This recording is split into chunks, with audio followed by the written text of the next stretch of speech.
The kettlebell swing is one of my favorite exercises to teach all my clients. Now, the reason that it's one of my favorite exercises to teach all my clients is because it really hones in on the mechanics of the hip hinge. And if you're not familiar with the hip hinge, that is the bending motion of the hip utilizing the glutes and the hamstrings throughout the motion, which is such a functional movement to do in everyday life. Whether you're picking something up and off the ground, whether you're getting up and off the ground, you know, kettlebell swings, just being able to bend over has tremendous trickle effects in everything. Not only can the kettlebell swing improve your strength, it can also enhance your endurance, improve your grip strength, decrease back pain, but overall make you a well-rounded individual. Now, when it comes to the kettlebell swings, there's a lot of nuance with it. It's confusing. There's a lot of things to learn about it. So in this video, I'm going to break it down in every piece that I can so that I show you how I use the kettlebell swing to be progressed with my clients, what I'm looking for to make sure that we're getting the right technique, but most importantly, making sure that we're avoiding the common mistakes that most people make when it comes to the kettlebell swing. So when it comes to teaching the kettlebell swing, my first exercise that I teach people is the kettlebell deadlift. Now, why do I start with the deadlift? Well, because it's the foundation of the kettlebell swing. Remember, a kettlebell swing is a hip hinging movement, meaning that it's a deadlift. And so a deadlift, aka a hip hinge, is always going to be the same. However, we want to make sure that we get the mechanics right. So when it comes to teaching the kettlebell swing, I always begin with the kettlebell at the shoelaces or vertical to the shin. And so from here, what we're going to begin with is how to teach the kettlebell deadlift. So I want to start in a tall and tight position, meaning that my chest is up, my ribs are down, and that I have some tension created throughout my body, starting from the feet all the way up. Now, I start in a tall and tight position. I have a light bend in my knees. I reach my hips back. I grab the kettlebell. I drive my hips up. So it's tall and tight, light bend in the knee, reach those hips back, drive the hips up. Now that driving motion from the hips are coming from my feet, pressing into the floor. So once I've been able to learn how to properly do the deadlift, it might take a couple weeks, might take just within that session, or within moments of me teaching this, we might progress to the next exercise, which is going to be the kettlebell goblet clean. Now, the kettlebell goblet clean is an exercise that I love to help my clients progress into the kettlebell swing. So with the kettlebell goblet clean, it's going to be very similar to the deadlift.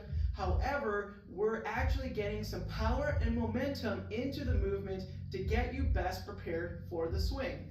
So as you get set, everything's the same. Remember, a hip hinge is always going to be a hip hinge. So I have a light bend in my knee, I reach my hips back. Now, as I grab that kettlebell, the thing is, I have my hands on top of the handle, but as I stand tall, what I'm going to do is I'm going to pull and catch the bell up into the goblet position. So from here, I'm going to bring the bell back down with my hands centered to the bell, and as I drop down, I'm actually absorbing the force of the weight into my hips. So again, I'm tall and tight, I drive my hips up, I pull and catch, then as I drop, I reach my hips back to load the weight into the backside of my glute, I pull and catch, and from here, I'm able to learn how to create momentum, power, and force to prepare myself for the kettlebell swing. So after I've taught the kettlebell goblet clean, now we're going to go into the kettlebell swing. So when it comes to the kettlebell swing, what you want to begin with is about a 2-foot distance so that you can have a light tilt in the bell to prepare you for the movement. So it's just like the bottom position of my deadlift, but now the kettlebell is forward. The reason that it's forward is so that I can hike it back to create the momentum needed to swing the bell forward. So I tilt the bell towards me, hike it back, stand tall. Then as I go through that motion, I let my hips drop, similar to the goblet clean, and I swing the bell upward, driving from the hips, letting my arms float up. So it's an easy 1, 2, 3 step to progress into the swing.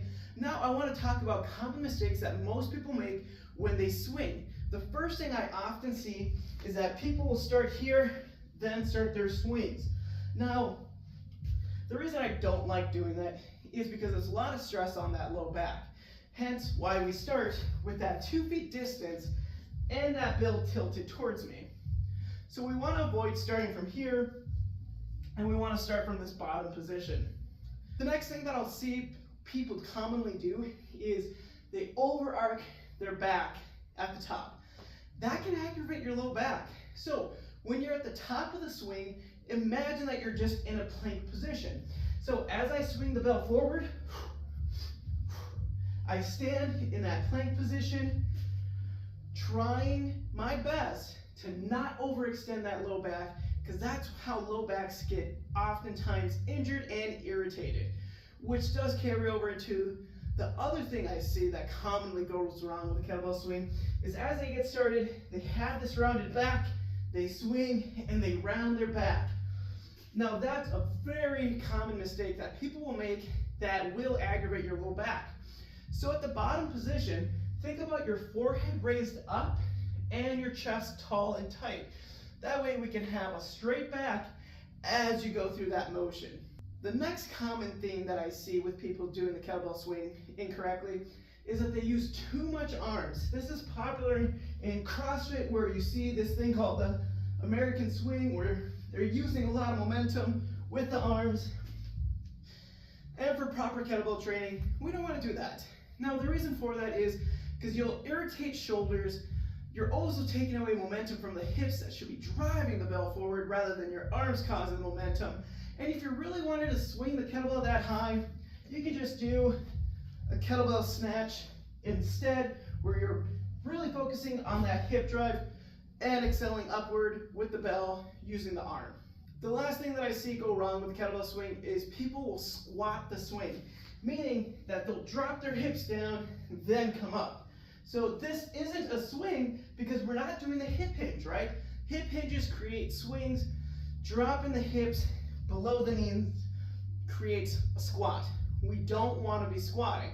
So oftentimes when I see my clients do that, I overemphasize bending at the hips so that the torso is facing the ground so that they can maintain that position. And if it's still not working, we'll revisit the kettlebell deadlift and or goblet clean to ensure that the technique is going through the hips and not the knees. So that's a breakdown on the kettlebell swing, going from where I begin most clients to progressing them to the full swing with correcting the most common mistakes that people have. So if you found this video helpful, please share it with a friend, and I'm going to see you in the next video.